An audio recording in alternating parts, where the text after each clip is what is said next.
పూరా లోకల్. నీళ్ళేమో పాతాళం పోయినాయి, మొత్తం బోర్లు ఎత్తగో ఎత్తిపోతున్నాయి, నీళ్లు పాతాళానికి పోయినాయి. కేసీఆర్ మీద కోపంతోని కాళేశ్వరాన్ని ఎండబెడితే ఇవాళ పొలాలు ఎండిపోతున్నాయని రైతులు ఏడ్చే పరిస్థితి జనగామలో, సిరిసిల్లలో, సిద్దిపేటలో, ఎన్నో జిల్లాల్లో ఇలా రైతులు పొలాలు ఎండిపోతున్నాయని ఏడుస్తున్నారు. తుంగతుర్తిలో, కోదాడలో, సూర్యాపేటలో అక్కడ కూడా ఏడుస్తూ ఉన్నారు. టెయిల్ ఎండ్ గ్రామాలకు నీళ్ళు వస్తలేవని.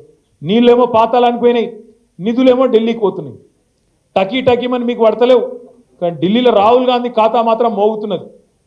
టకీమని అక్కడ వేల కోట్ల రూపాయలు రేవంత్ రెడ్డి గారి కుర్సీని కాపాడుకునేందుకు పైసలు మాత్రం మూటలు మాత్రం ఢిల్లీకి టంచంగా ముడుతున్నాయి. ఇక మూడోది నియామకాలు ఎప్పుడో గాలికి పోయినాయి. జాబ్ క్యాలెండర్ అన్నాడు, 2 లాఖ్ ఉద్యోగాలు అన్నాడు. రేవంత్ రెడ్డి చెప్తే నమ్మతలేరని రాహుల్ గాంధీని పట్టుకొచ్చిండ్రు. అశోక్ నగర్ చౌరస్తాలో కూర్చోబెట్టిండ్రు, ఛాయ్ తాగిపించిండ్రు, బావర్చీల బిర్యానీ తినిపించారు. ఛాయ్ తాక్కుంటే రాహుల్ గాంధీ గారు చెప్పిండు, 2 ఉద్యోగాలు ఊడగొట్టుర్రి మీరు, కేసీఆర్ ఉద్యోగం, కేటీఆర్ ఉద్యోగం ఊడగొట్టుర్రి, ఊడగొడితే మీకు 2 లక్షల ఉద్యోగాలు ఇస్తా అని చెప్పిండు. మొదటి సంవత్సరం వచ్చినాయా మరి 2 లక్షల ఉద్యోగాలు? 6,000 ఉద్యోగాలు కూడా ఇయ్యలే. అంటే కాంగ్రెస్ ఎంత ధోకబాజీ పార్టీ చెప్పేందుకు, ఎంత దగుల్బాజీ నాయకత్వం కాంగ్రెస్ పార్టీకి చెప్పేందుకే ఇదంతా మీకు చెప్తా ఉన్నా. ఇదంతా పరిస్థితి గిట్లుంటే రేవంత్ రెడ్డి గారు మొత్తుకుంటాడు మైకులలో, తెలంగాణ ఈజ్ రైజింగ్ అట. తెలంగాణ ఎన్లా rising? Telangana is definitely rising. ఎన్లా? క్రైమ్ రేట్ల రైజింగ్. నువ్వు వచ్చినాక క్రైమ్ రేటు బ్రహ్మాండంగా 23% పెరిగింది. Telangana is rising. అప్పులలో బాగా పెరిగింది. ఒక్క సంవత్సరంలో కేసీఆర్ ప్రభుత్వం 40,000 కోట్ల అప్పు చేస్తే నువ్వు సంవత్సరానికి 1,50,000 కోట్ల అప్పు చేసిన మాట వాస్తవం కాదా?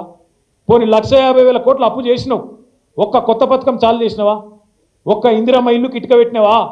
ఒక్క మనిషికి రేషన్ కార్డు ఇచ్చినవా? ఒక్కలకు తులం బంగారం ఇచ్చినవా? ఒక్క ఆడబిడ్డకు 2,500 ఇచ్చినవా? ఒక్క ముసలాయనకు 4,000 ఇచ్చినవా?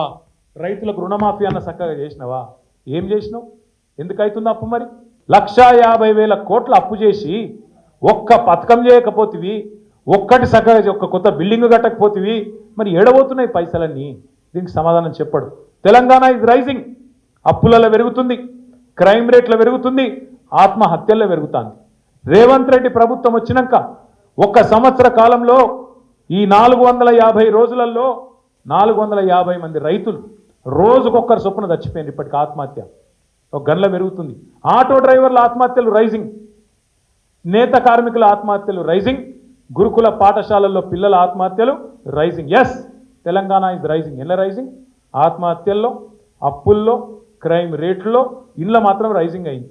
ఒక దానిలో మాత్రం డౌన్ అయింది. మీ శంకరపల్లి కొంప ఉచ్చుకున్నాడు, మొత్తం భూముల రేట్లు డౌన్ అయిందా కాదా? నేను చెప్పేది వాస్తవం కాదా? నాకు కూడా కొద్దిగా భూమి ఉన్నది జన్వాడలో.